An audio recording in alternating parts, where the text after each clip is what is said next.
Everyone, good morning.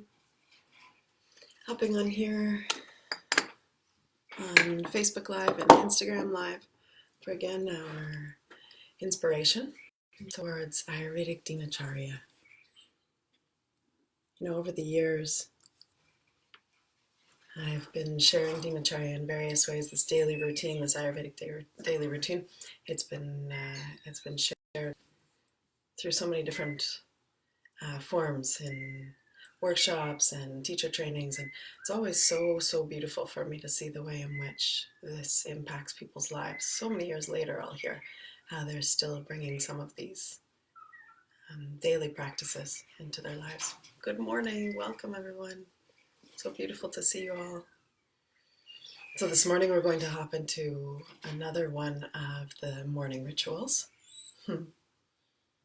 and meeting you again in my bathroom, in my cuddly cozy bathrobe. Don't you love these nice, thick, cuddly, cozy bathrobes?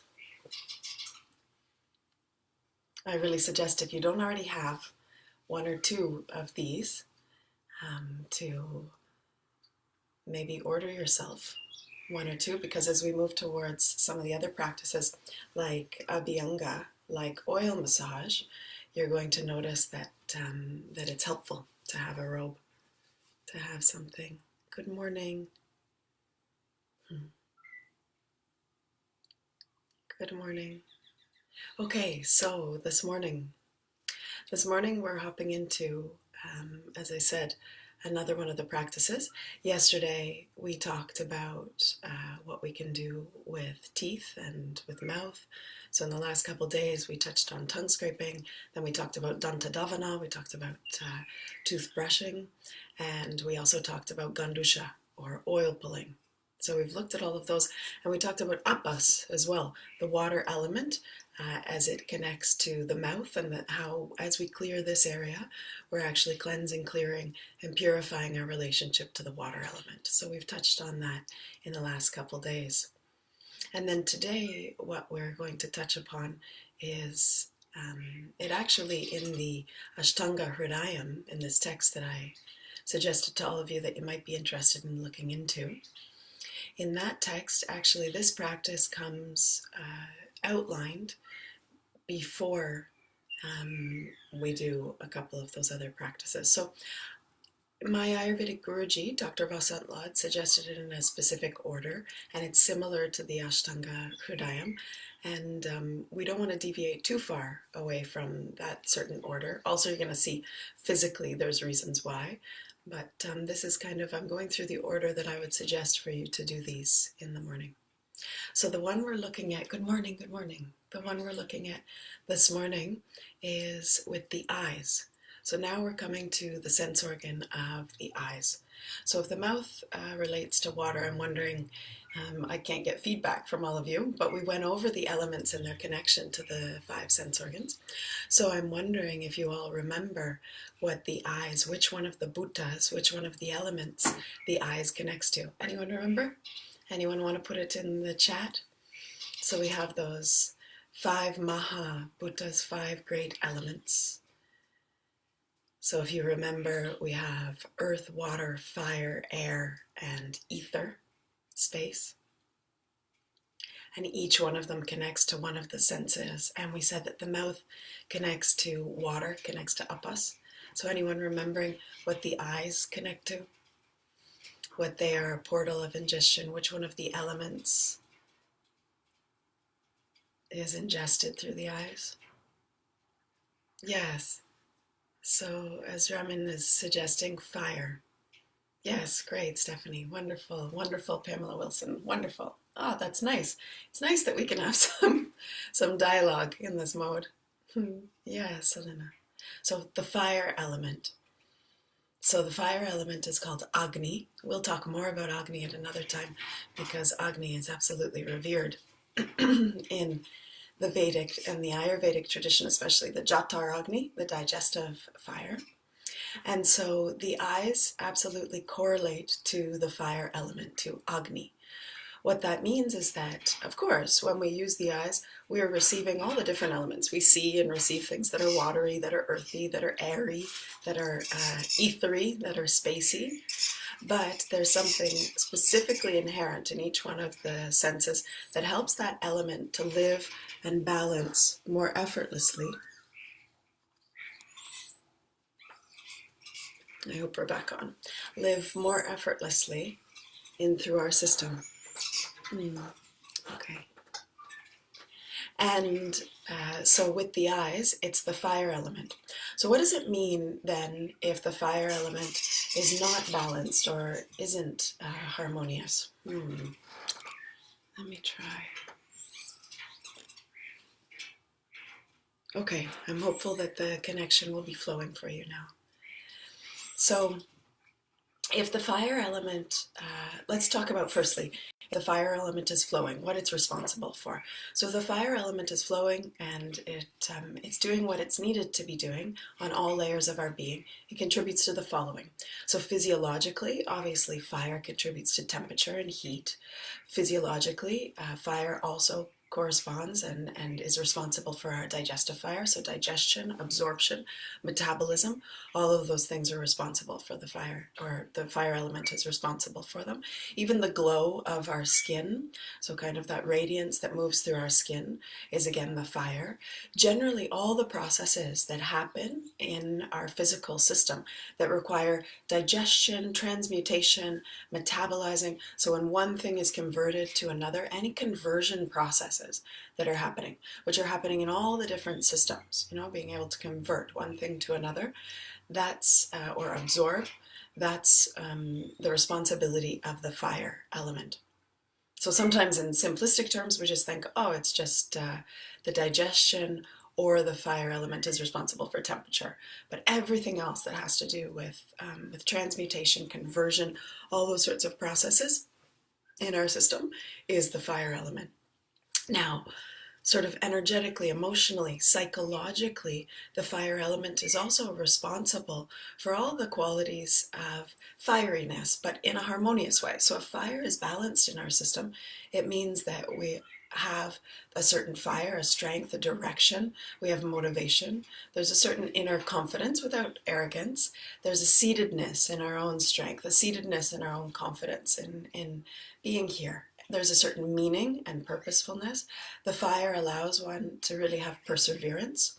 So that directionality with perseverance, with motivation, arises from the fire element. The fire also allows a lot of clarity. So because it's the action of it is digestion and metabolism, it also helps the mind to digest. And what I mean by that is it helps us to digest impressions, even at a mental level, and then to clarify what's needed and what's not. So kind of just throw away the things that are obviously not gems to be received and to be kept here.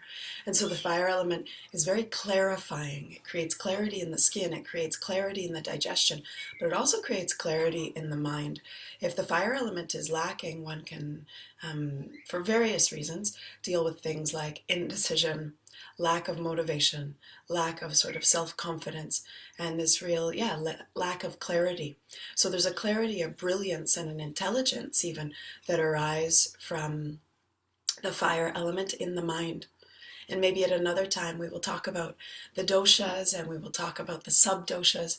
There are actually 5 sub-doshas or 5 other sites of the doshas, of each one of the 3 doshas that exist in the system. And in the brain, we actually have a sub-dosha of pitta, sadhaka pitta, which allows for exactly that clarity, digestion of thought, a certain capacity to receive the impressions and then be able to convert them into something meaningful or something necessary or unnecessary, sort of to compartmentalize. So all of these qualities are of fire, and if fire is both ingested from the universe in a free flow in our daily connection with the universal sphere, and also if that fire is then, if there's a purity in the way in which we receive the fire and the way in which it moves in our system, then all of these qualities physiologically and also emotionally, mentally can be flowing. within us. But if we're not, so as we said before, the eyes connect us to the fire element sight. So sight is the sense that connects us to fire. If we have been misusing our eyes, and thus in many ways misusing our relationship to fire, we can see all sorts of ways in which the fire element can become imbalanced. And so if it becomes imbalanced, we can see things like a hyperactive digestion or an underactive digestion. We can see things like heartburn or acid reflux. We can start to see ways in which the fire eats us from the inside out. So even when we talk about burnout, right, or sometimes people will talk about adrenal fatigue, liver cirrhosis, any kind of internal heated conditions on the skin. If we see an excess of heat, this is again a lack of balance of the fire on the skin. We can see that somehow the fire element is not harmonious in the structure. Of course, these are generalizations, and I do welcome all of you to come into, if this touches you, to come into deepened studies of Ayurveda. Twice a year I offer an Ayurveda online immersion, which is a 50-hour immersion. We have 16 classes of 3 hours, and so we go more deeply into these things. But this gives you at least a taste and hopefully an inspiration to dive deeper. And so if the fire element is imbalanced at a psychological level, so at an emotional psychological level, what might happen? So just think about it now. Use that fire element within you to reason, to clarify. So imagine if the fire element is lacking harmony, then we may have everything from what I said before, a lack of that sort of fiery capacity to be motivated or directive, but we may have the opposite as well. We may be overly fiery. And what does that lead to? As we all know, and some of us have seen on a collective, on a more global scale in many of our cultures, it leads to irritation, aggression. It can contribute to, of course, in many ways, us being assaultive to ourselves, but also to others. This ongoing underlying anger or frustration, right? When we think of things like road rage is not just because someone didn't drive properly. Road rage is because there is an underlying current in the imbalance of fire. Maybe someone's been working all day, a sort of overactive, hyperactive, imbalanced work day and work structure. Maybe the foods that they have been eating are less than balanced for them. And once they hop in their car at the end of the day, the fire is already ready to kind of flare. And we have these sorts of fire flares. So when we start to balance the fire element, we can actually notice that in our systems, in our lives, some of these things start to balance out, whether it's physiologically or emotionally, mentally. And so I often say to people, you do these dinacharya rituals, and previous to our conversations, previous to a week ago, you might have just thought, oh, this is great for cleansing. For example, today, for just cleansing the eye or lubricating the eye. But what about cleansing that heat that is stored within you, or cleansing your relationship to fire so it can flow harmoniously? What about cleansing out some of the old held anger or irritation? What about cleansing some of the samskaras, the tendencies, the karmic tendencies that we may have been born with and may be embedded, embodied here? So this is a powerful recognition when we start to realize that some of these dinacharya, some of these daily routine rituals can be very, very powerful in literally changing the schism, changing the field of our karma, changing the field of how it is that we come to each and every day. And so I will have individuals who have had challenge with, like I was giving the example before, irritation or anger, kind of this undercurrent of flared fire. And I'll ask them to wash their eyes daily with a clean, cool water. We're going to talk about that today. And just by doing this each and every morning, they come to account for the fact that this changes something in them. It starts to cool something down, cool something off, wake them up in a different way. Maybe they also choose to not start the day with caffeine. It shifts so many things from just even that moment. And so we've been talking about that for a few days now, how really waking up prayerfully, that true dinacharya is to wake up with a recognition of the preciousness of each day. And then the rituals that we do are really just acknowledgments of that. They're mindfulness practices that allow us to connect to these 5 elements, to clear out the 5 senses. Because as we discussed the other day, swasta, health, really in the definition of health in Ayurveda, it requires that the 5 senses also be healthy and balanced. But we notice from there also that each one of the rituals becomes a way of opening us up into our fullness, opening us up into our joy of being alive yet another day. And it's not so joyful if we wake up in the morning with all of our old tired tendencies. A lot of us are done with that, are we not? To wake up yet another day and be haunted by whatever it might be, anxiety or depression or anger or addiction. There are so many various haunting, what we can call samskaras, old impressions that we're done with. And so I want to really highlight the fact that our Dinacharya is an Ayurvedic sadhana.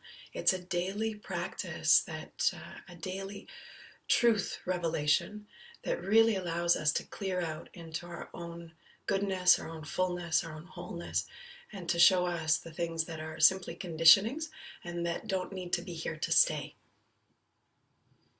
And so beautiful with the Ayurvedic Dinacharya is that many of the things we're doing don't involve a cost in any way.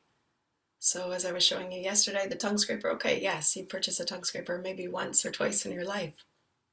But after that, you don't need to be ingesting a medicine necessarily, whether it's herbal or chemical.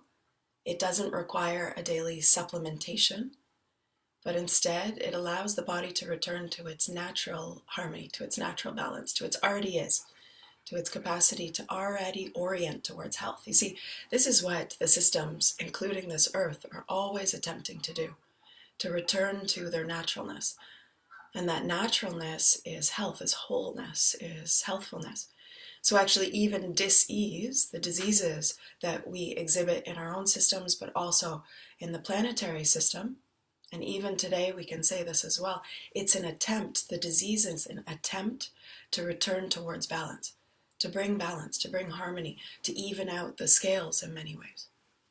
So many of us think of disease, whether it's in our own system or on a collective, more global level, we think of it as something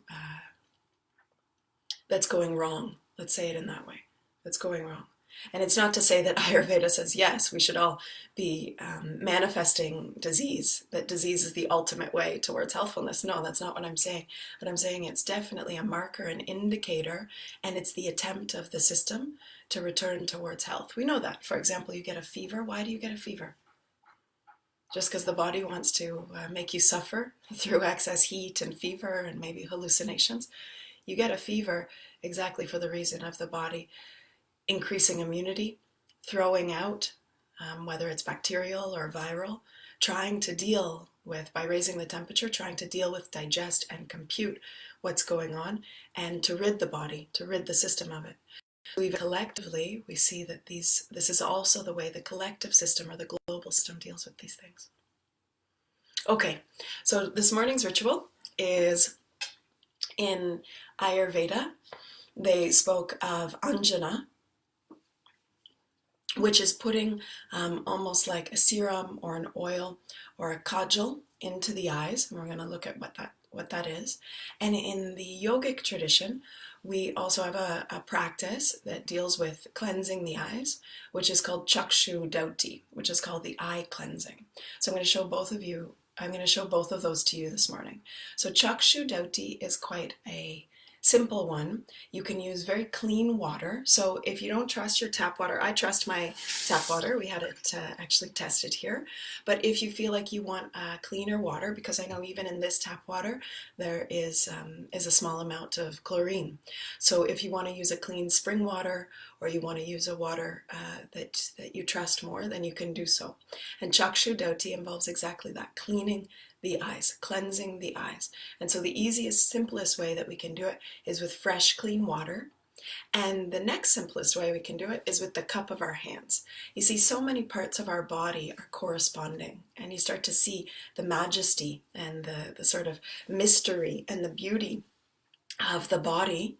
We start to see all the ways in which it matches up. So that little area in the space in the middle of the hand fits very well as an eye cup. We can use it really well as an eye cup.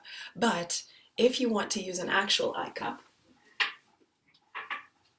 this is a small amber glass eye cup that can be used in the same way.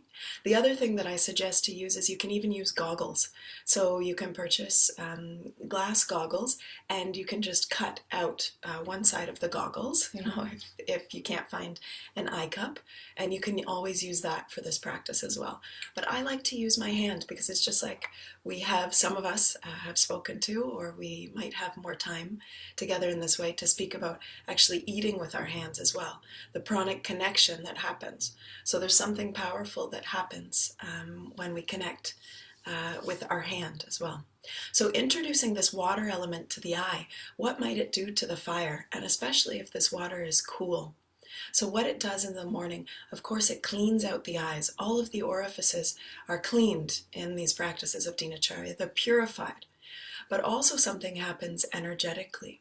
So energetically what's happening is it's also helping to wake everything up and to clear and clarify that fire energy, not just here in the eyes, but also the fire as it exists throughout us, and even the fire of the belly, the fire of our digestion. You see, digestion starts here, does it not?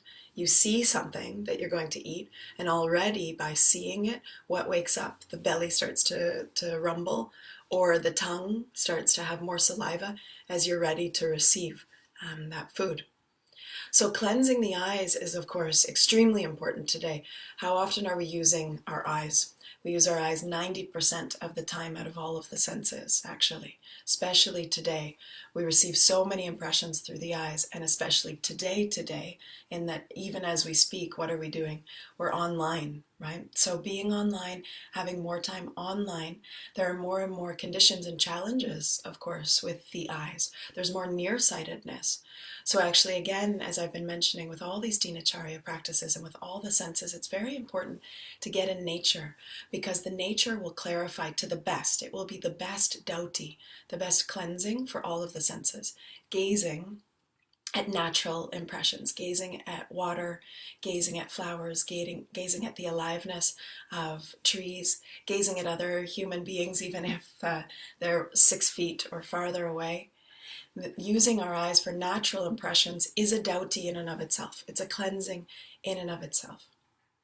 So nature is, of course, so important, but so many of us overuse our eyes. Overuse and underuse, because we are underusing by some degree with this nearsightedness that happens. So, of course, cleansing them is going to be very helpful for eye longevity. And I have watched individuals who have been having a decrease of eyesight or challenges with their eyes, who when they started to do some of these practices had benefits from that. And if you have chronic eye conditions, I don't suggest doing this cleansing while you're having anything acute. So if you're dealing with conjunctivitis or pink eye or something like that, follow whatever health practitioner advice you're following, or get in touch with myself or an Ayurvedic doctor. But if your eye is in its okay state, if currently it's not exemplifying anything, then cleansing it with a cool water is an experience in and of itself. So the way that you can do this, whether you use your eye cup or you use your hand, just so I can show you, it's difficult to get down to the sink to show you, is if I use an eye cup, but imagine I'm doing the same with my hand. I'm going to bend my head down. So I bend it down towards the sink. This is how I do it. And I turn on the water and I lift my hand and put my eye into. So I'm going to start on one side. Or I take my eye cup and same thing.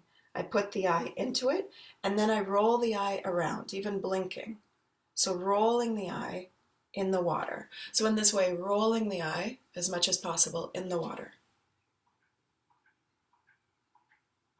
And then releasing the water. And this is done 3 times. So in the same way, you can do this with the hand, putting the hand up to the eye, rolling the eye around, and then releasing, doing it once more, 3 times, and then go to the other side. And so the same thing with your cup. Again, I want to mention, if there's any kind of bacterial infection, if you're dealing with any kind of infection in the eye, of course, if it's acute, I don't suggest doing this. Okay, you need to really follow the advice of someone that's around you. And also we just want to be careful with any kind of bacterial exchange between one eye to the other. So this is the simplicity of Chaksu Dhauti. If you go onto our website, rasa-ayurveda.com, you're going to see that we have a whole section suggesting about Dinacharya, and we also have videos. So we have different videos that are there, smaller videos. And you're going to see that there are also some other suggestions about how you can cleanse the eyes. Yes, you can use warm water. Even in some situations, I suggest using rose water. So rose water and water at a 1:4 ratio even. So 1 part rose water, clean rose water. We have a rose water through Rasa, which is an organic, very clean rose water, combined with 3 parts of clean water. And that is very, very good if there's heat in the eyes. So if someone deals with conjunctivitis, if someone has very tired eyes, or even putting little patches over the eyes.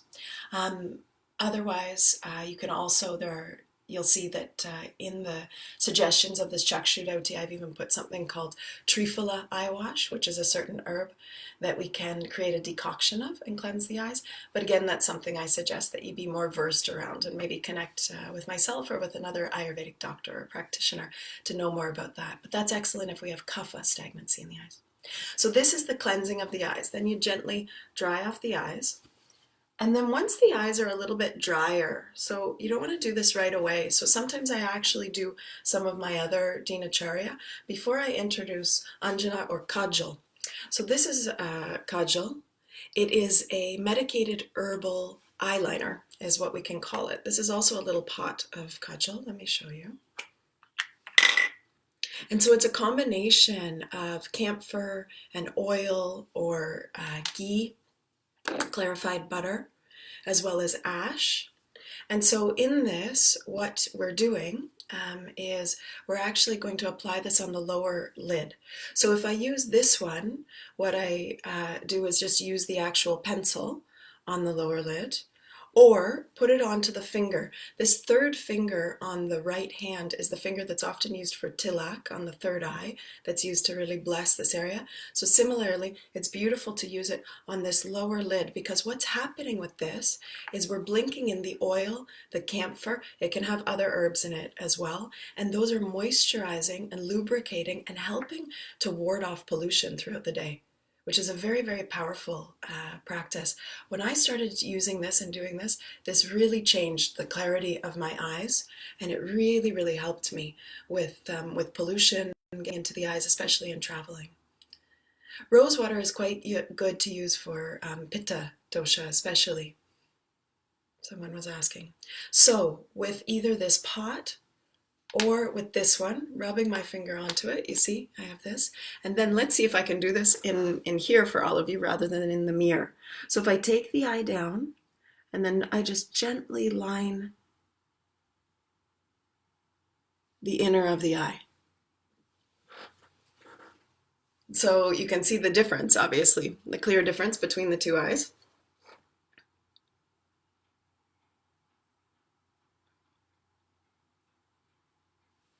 Of course, you want to watch out for fingernails or any of those kinds of things.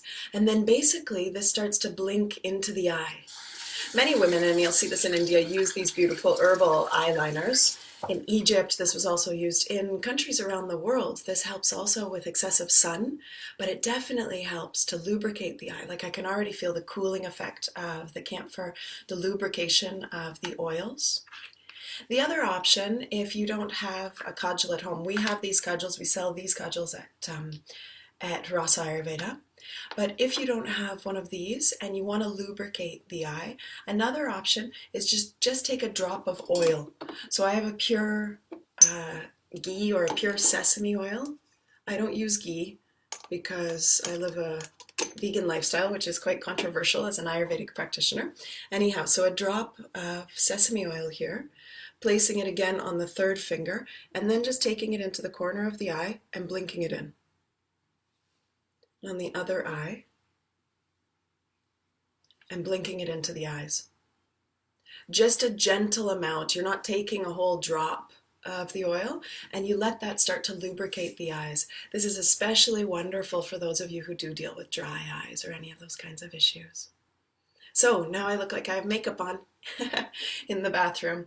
For those of you who don't love the look of the makeup, then you just, whether it's on me or another, on yourself, you just continue to allow it to blink into the eyes, and you're going to notice that it gently actually dissipates. And that's the beautiful thing about it. And that it can also help to cleanse the eyes throughout the day and protect the eyes throughout the day. So this is some of our eye health for this morning. And you're going to really notice that that fire element is balanced when we start to do this practice. Let it truly be a ritual of presence.